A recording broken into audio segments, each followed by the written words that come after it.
here's Brody Brazil.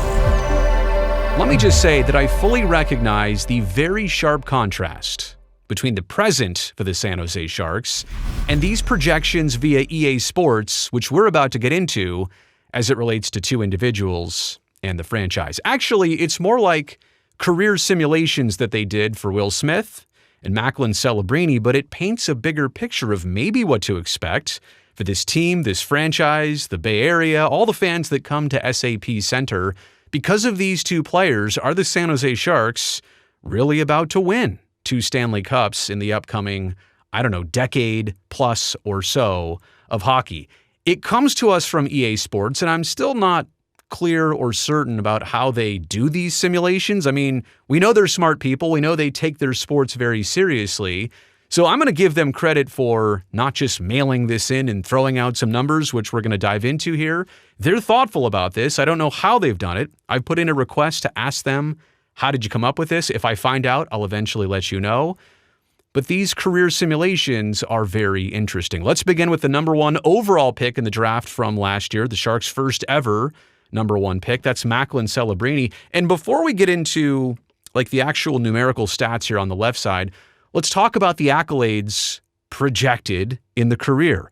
4 Hart trophies, 4 Ted Lindsay trophies, 5 Art Ross trophies, a Conn Smythe, and that's right, 2 Stanley Cups. Now, a career simulation, that means in all the years that Macklin Celebrini will be in the NHL, I most certainly hope that he'll always be wearing that shade of teal on his bucket and on his sweater. For Patrick Marleau, it wasn't even that way. For Joe Thornton, it wasn't even that way. Obviously, Jumbo was drafted by the Bruins before coming to San Jose, but at the end of their careers, they had to bounce around and spend time elsewhere. My point being is, look at the individual recognitions first. It kind of gives you an idea of what EA Sports is projecting somebody like Macklin Celebrini to be. And again, we will dive into all these numbers.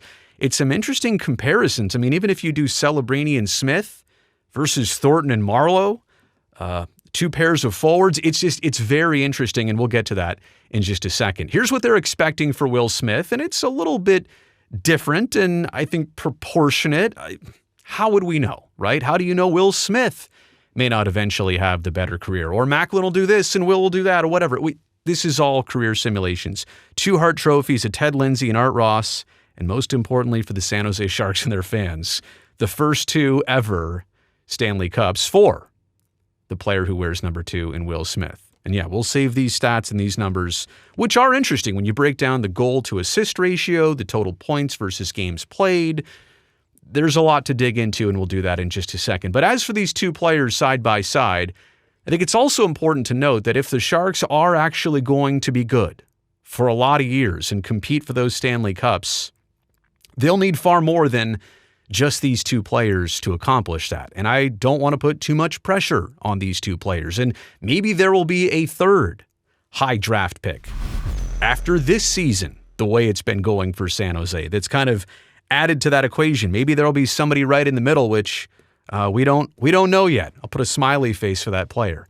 So maybe we're just still getting started here. But as of right now, these are 2 nice pieces, 2 nice foundational pieces to build your franchise on. Okay, but let's do this for a comparison here, and we're going to draw the line right here. You know why we're going to do that?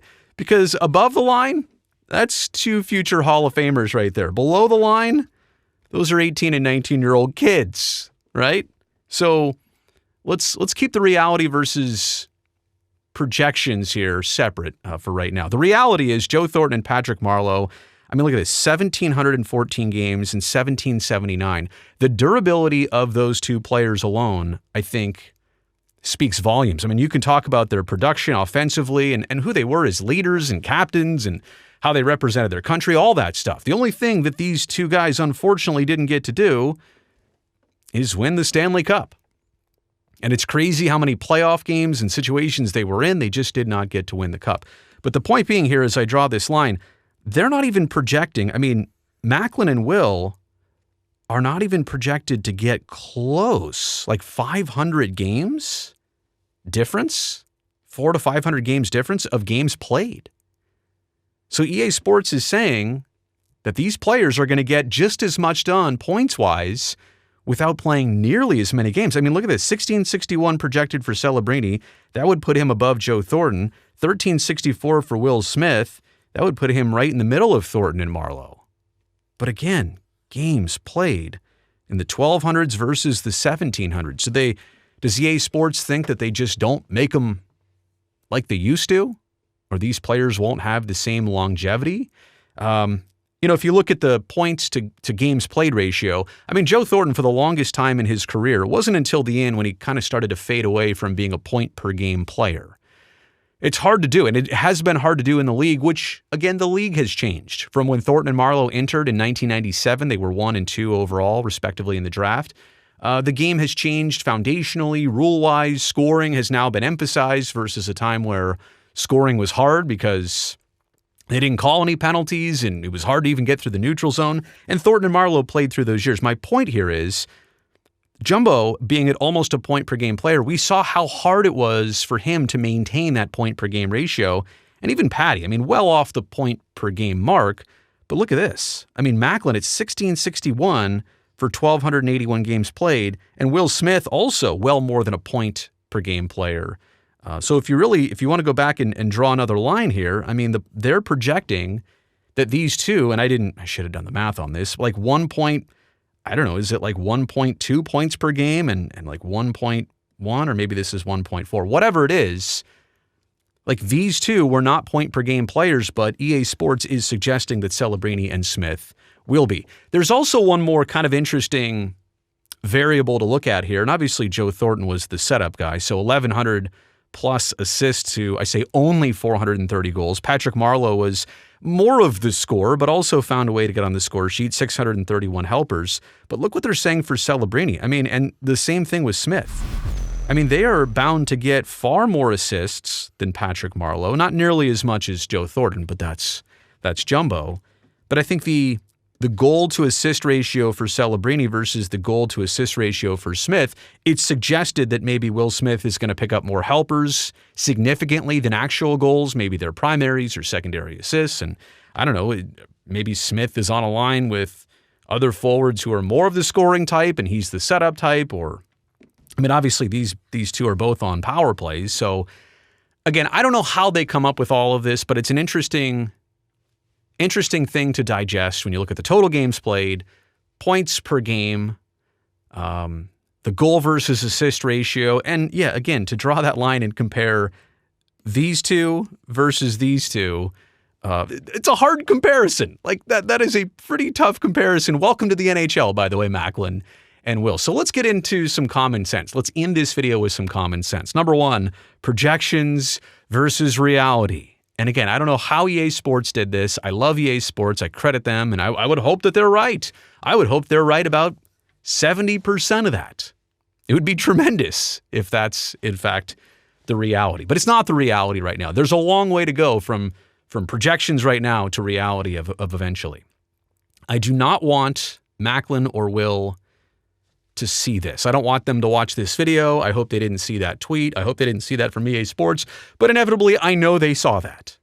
And I'm sure they didn't put too much stock into it. And I hope you don't either. But I just want you to be aware of what's out there. And oh my goodness, that would be so intimidating. I'm just getting my career started. I'm figuring out how to compete against the best in the world. Oh, by the way, Macklin has played only one game so far this season. He's got the lower body injury.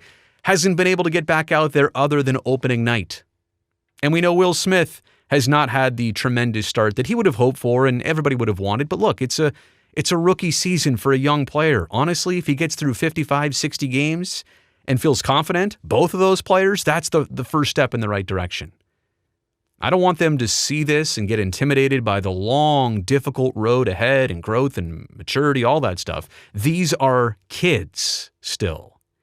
It's impossible. Like, I wanted to show you that, but I don't want to promise any of that to you. I just want to show you that that's what's out there, and that's kind of the line of expectation for EA Sports. Now, with that understood, I don't think I'm trying to hide or get around the fact that the San Jose Sharks should have a very good chance to compete for a Stanley Cup again in a certain amount of years with those two players as part of their foundation. If they build the right way, they build around those two players, they surround those two players, they acquire another one or two that are of that ilk, oh my goodness.